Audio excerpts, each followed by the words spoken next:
Let me be very clear about something that almost nobody in the Western media is willing to say out loud. What just happened in the Persian Gulf is not a diplomatic protest. It is not a strongly worded press release. It is not the kind of polite objection that Beijing issues and Washington ignores over breakfast. What China just did, publicly, deliberately, on the record, is draw a red line. And when you understand the historical pattern underneath this moment, when you understand what game theory tells us about why a rising power chooses this moment to issue this kind of warning, you will realize that the world changed this week. Not dramatically, not with explosions, but structurally, permanently. The way tectonic plates shift, silent, irresistible, and only understood after the earthquake has already happened. So stay with me, because this matters more than anything else you will hear today. The United States Navy has just declared a blockade of the Strait of Hormuz. Think about that sentence for a moment.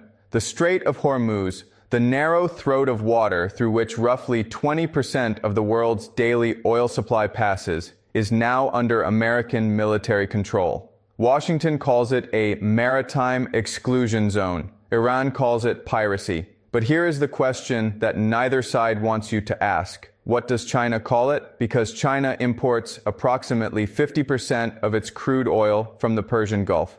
50%. 5 million barrels per day flowing through that single narrow passage.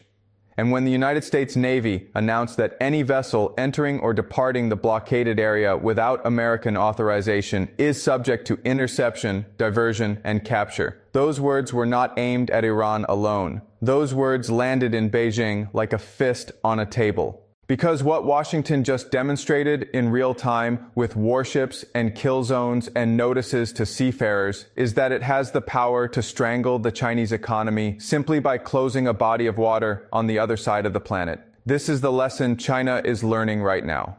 And it is a lesson that will define the next 20 years of world history.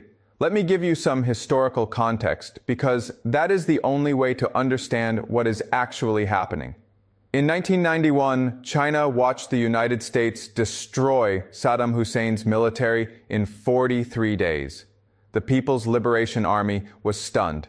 Chinese generals sat in rooms and asked themselves a single devastating question. If America can do that to Iraq, what can it do to us? The answer terrified them. And from that terror came 2 decades of the most disciplined military modernization in human history. China built hypersonic missiles. It built carrier-killer ballistic missiles specifically designed to deny American aircraft carriers access to the Western Pacific. It built the world's largest navy by hull count. Every single investment, every strategic decision traced back to that one humiliating revelation in the desert of Kuwait. America controls the sea, and whoever controls the sea controls the world. Now fast forward to 2026. China is watching something different. China is not watching a land war in the desert. China is watching a maritime crisis, a choke point crisis, and the lesson this time is even more disturbing than the one from 1991, because in 1991, the lesson was about military capability. In 2026, the lesson is about economic vulnerability. The Strait of Hormuz is not closing because of minefields. It is not closing because of a naval battle. It is closing because commercial shipping companies made individual risk calculations and stopped sailing. Maritime insurance evaporated. Tanker traffic dropped by 70%, then by 90%, then effectively to zero. Not because any missile was fired at any tanker, but because the financial architecture of global trade enforced a blockade more completely than any military minefield ever could. Do you understand what China just learned? It learned that you do not need to defeat the Chinese Navy to suffocate the Chinese economy. You just need to make insurance companies nervous. This is why Beijing's response to the American blockade was not what most analysts expected. The Chinese Foreign Ministry called the blockade dangerous and irresponsible. That is the language of diplomatic protest. Standard, predictable, forgettable. But underneath those words, something else was happening. Something structural.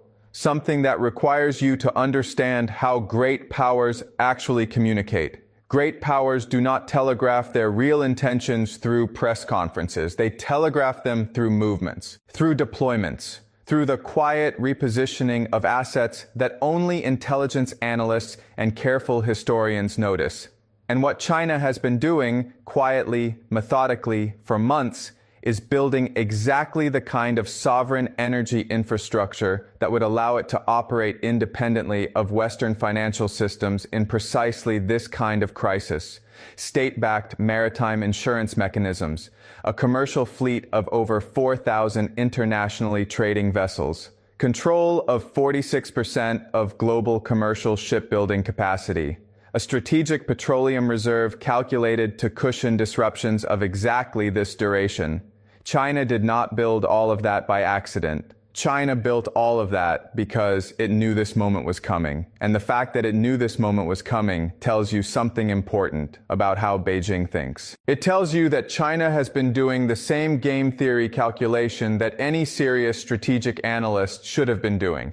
And it tells you that China's conclusion was that America would eventually use its maritime supremacy as a weapon, not just against adversaries, but against anyone who depends on the global trading system that America built and America controls.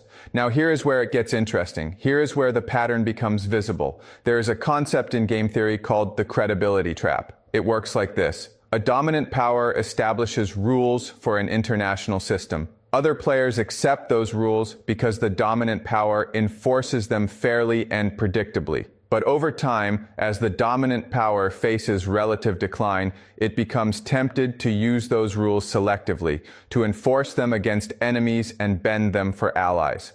And every time it does that, it erodes something precious. It erodes the credibility of the system itself. And once credibility is gone, the system does not reform. It fractures. What America just did in the Strait of Hormuz is a textbook example of the credibility trap. For 70 years, the United States Navy guaranteed freedom of navigation. That was the deal. That was the foundation of the entire post-war trading order. You could ship goods anywhere in the world because American carriers patrolled the sea lanes and kept them open for everyone. That guarantee was the source of American power. It was more valuable than any weapons system because it made every trading nation on Earth dependent on Washington's goodwill. But the moment you weaponize freedom of navigation, the moment you say, we will keep the seas open for some and close them for others, you do not demonstrate your power. You announce your desperation. You tell every nation on Earth that the guarantee was never universal, that it was always conditional, and conditional guarantees are not guarantees at all. They are leverage. And leverage, unlike genuine security, creates adversaries. China understands this, and this is why Beijing's warning to Washington about the Hormuz blockade is not really about Iran. Iran is the occasion. The message is for every nation in Asia, in Africa, in Latin America that has been watching this crisis and drawing its own conclusions. The message is, look at what happens when you depend entirely on the American-built financial and maritime system. Look at what happens when the rules change without warning. Look at what happened to the 750 vessels stranded in the Persian Gulf, trapped not by a military enemy, but by the withdrawal of Western maritime insurance. China is positioning itself as the alternative, not with speeches, not with ideology, but with infrastructure, with shipbuilding, with insurance mechanisms, with currency swap agreements that allow trade to happen outside the dollar system. China is constructing, piece by piece, a parallel architecture for global commerce, one that does not require permission from Washington, does not depend on Lloyd's of London, and does not route through the SWIFT messaging network. This is the real warning, not the words from the foreign ministry, not the naval posture. The real warning is the infrastructure, because infrastructure is permanent. Infrastructure outlasts administrations, outlasts conflicts, outlasts the news cycle. When China builds a shipping lane, it stays built. When China underwrites a tanker route, that relationship endures. And every nation that plugs into that alternative infrastructure is, quietly and irreversibly, shifting its strategic alignment. Now let me tell you what I think happens next. And I want to be precise because precision is the only thing that separates analysis from speculation. The immediate crisis will be managed. There will be a ceasefire. There will be negotiations. The tankers will eventually move again. American officials will call it a success. They will point to the fact that Iran accepted terms and say that the blockade worked. And in the narrow tactical sense, perhaps it did. But the strategic cost will be invisible in the headlines, and it will be enormous. Because every Asian nation just watched the United States demonstrate that it is willing to close a waterway that supplies 84% of the oil flowing to Asian markets. Not European markets, Asian markets. The Hormuz choke point does not primarily threaten Houston or Rotterdam. It throttles Tianjin, Qingdao, and Zhoushan. It throttles Tokyo and Seoul and Mumbai. The nations most vulnerable to American maritime power are not American adversaries. They are American allies. And those allies just watched Washington demonstrate without apology that when American strategic interests require it, their energy security is expendable. That realization does not produce anger. It produces calculation. Quiet, rational, long-term calculation about what kind of infrastructure investments reduce dependence on a system that has just revealed itself to be conditional.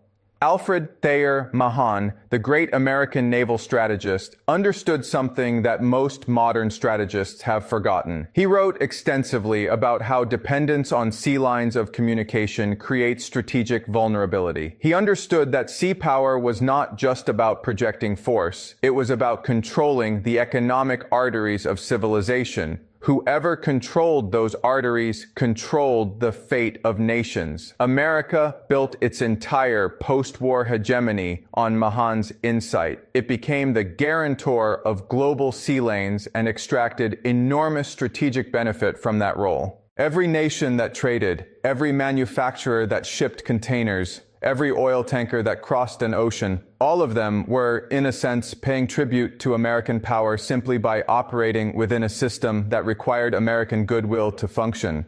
But Mahan also understood the fragility of this arrangement. A maritime hegemon remains a hegemon only as long as its guarantee is credible. The moment it weaponizes that guarantee, it begins to dismantle the very foundation of its power. China has read Mahan. China has studied the British example, how London's control of global sea lanes underpinned an empire, and how the overextension of that empire ultimately handed the baton to Washington.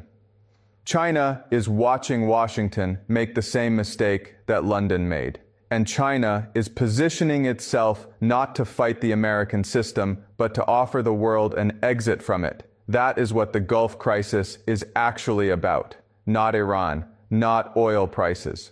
Not even the ceasefire that will dominate next week's headlines. It is about whether the world retains a single maritime hegemon willing to enforce universal rules, or whether it fractures into competing blocs with competing infrastructure. Each bloc controlling its own sea lanes, its own insurance systems, its own currency arrangements. The answer to that question will determine the shape of the world for the next half-century. And the answer, based on what China is building, based on what America just demonstrated, based on the historical pattern that repeats itself with such numbing regularity across centuries of civilizational rise and fall, the answer is already becoming visible to anyone willing to look past the noise of this week's crisis and into the structural forces that are quietly, irreversibly remaking the world beneath our feet.